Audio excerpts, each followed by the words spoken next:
Good evening, you're watching ViuTV News. I'm Diane. Coming up on tonight's show.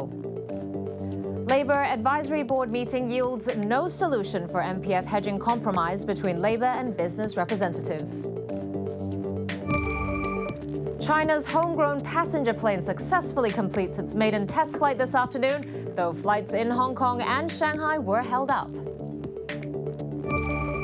And local retail sales grow for the first time in 2 years as tourism picks up. Members of the Labour Advisory Board have left their meeting this evening in despair. They say a compromise over the MPF hedging arrangement is unlikely to be reached anytime soon.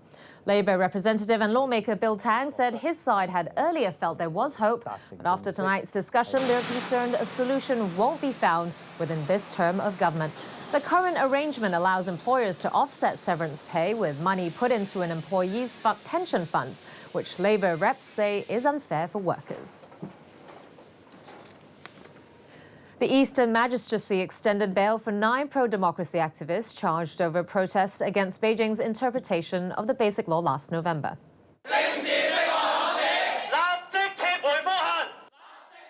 Among them, key members from Demosisto and the League of Social Democrats appeared in court this afternoon. No plea was taken. They were charged with incitement to behave in a disorderly manner in a public place, taking part in an unlawful assembly and assaulting a police officer. The case has been adjourned until July the 21st. Meantime, the West Kowloon Magistrates Court will hear the case over the Mongkok rioters on June the 1st. 10 men were arrested for alleged rioting during the unrest in February 2016. They face 14 charges, including assaulting police officers. The district court held a closed-door pretrial on the case this morning. And staying in local news, League of Social Democrats Chairman Avery Ng appeared in court for a pretrial review over charges of common assault during a protest last September.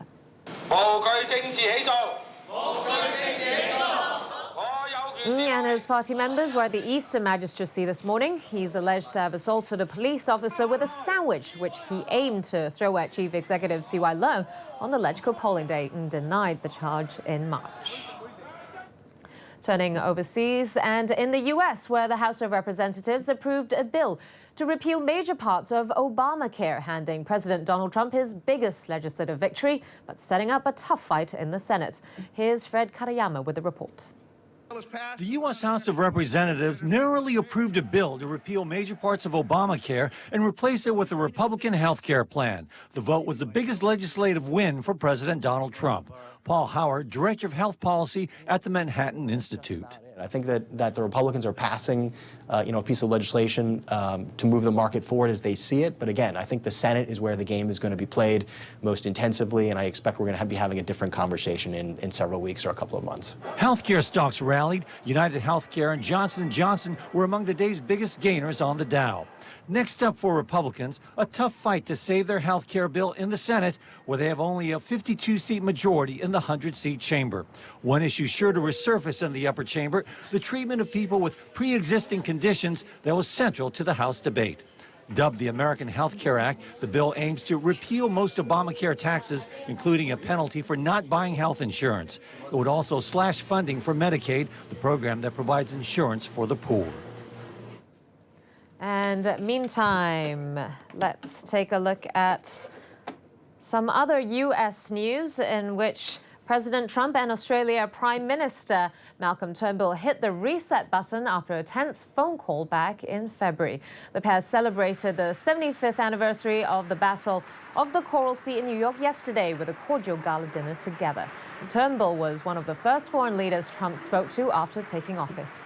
Trump had broken off what was meant to be an hour-long call after 25 minutes and later tweeted that a refugee agreement Obama had made with Australia was a dumb deal. And here's what the president said at the gala. No, we had actually a very nice call, right? Good. Now the record is straight. All of those people back there.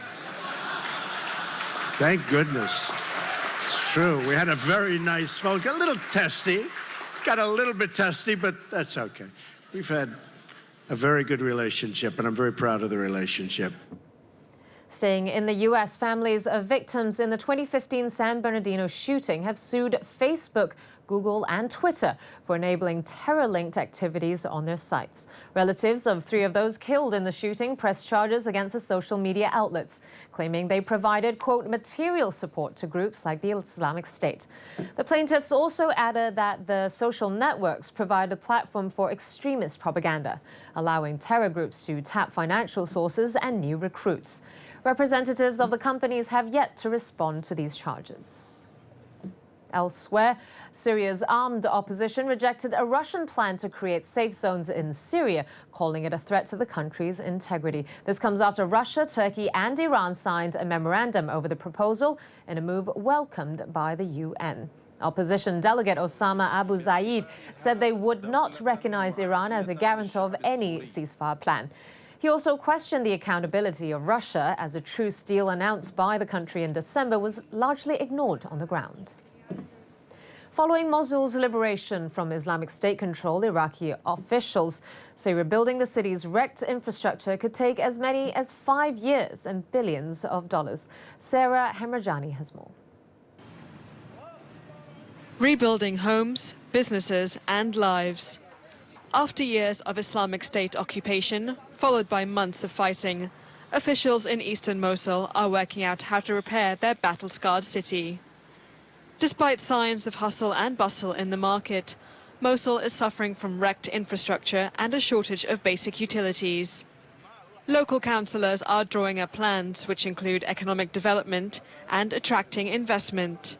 But there are concerns the money allocated by Baghdad falls far short of what's needed. In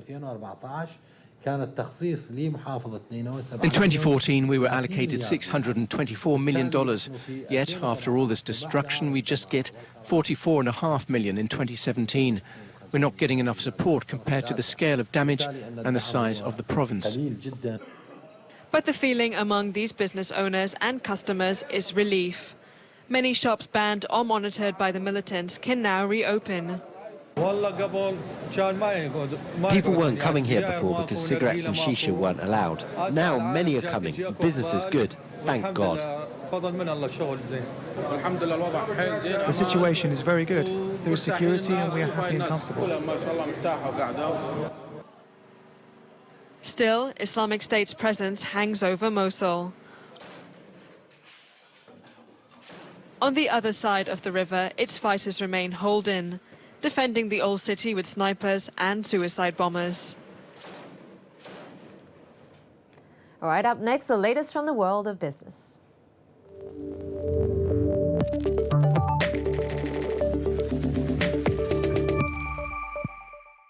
Hong Kong ended a shortened trading week with 2 public holidays on a down note. The trading volume was lower than usual, and taking a check on the benchmark Hang Seng, the index lost 0.84% to end at 24,476 points. Friday trade was mostly dragged down by global weakness in energy shares after oil prices tumbled overnight. Gaming stocks also saw heavy losses. Analysts remain cautious on the sustainability of future revenues.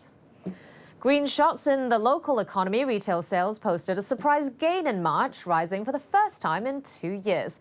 Improved domestic consumption and a return of Chinese tourists helped lift the sector. The government cited favorable job and income conditions for local spending, while a travel ban to South Korea brought more visitors to the city.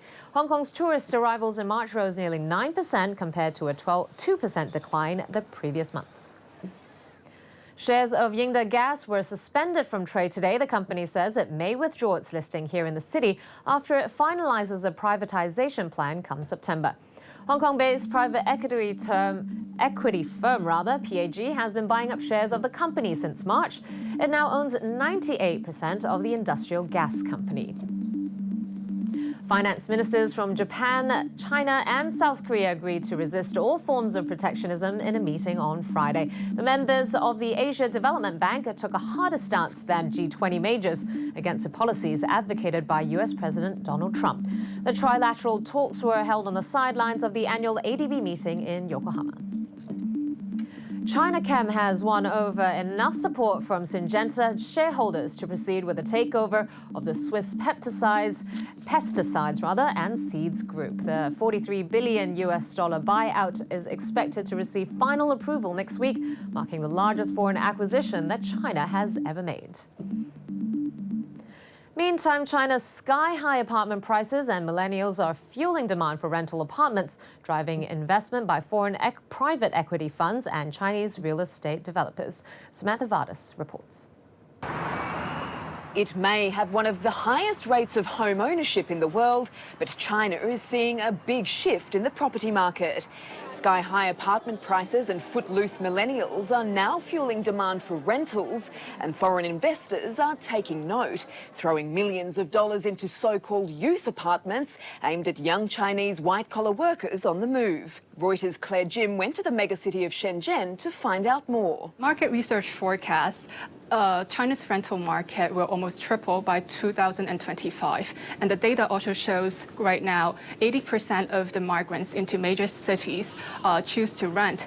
And many of these people are young professional age between 22 and 35 years old. So this is the new millennial and the young professional segment that the youth apartments are targeting. Because the young professionals have very strong spending power, high standard of living, and also they seek the flexibility to move quickly if there's a job opportunity comes up in another city. Most youth apartments range from 25 to 45 square meters in size, featuring a common space where tenants can socialise. And Chinese developers are betting big on them, aiming to add hundreds of thousands more to the market over the next 2 years. The government is driving this sector by allowing the commercial use property to be redeveloped into these youth apartments and also encouraging banks to make financing to the investor easier. So a lot of these investors, they rent underutilized assets such as hotels, offices, and even warehouse and redevelop them into youth apartments rather than building them from scratch to avoid the high land costs. With the home price crunch making the prospects of buying an increasingly distant dream for many Chinese, the demand for this new type of living space is firmly on the up. And time for a quick break now, but coming up, hope for patients with balance problems in virtual reality technology. Stay with us.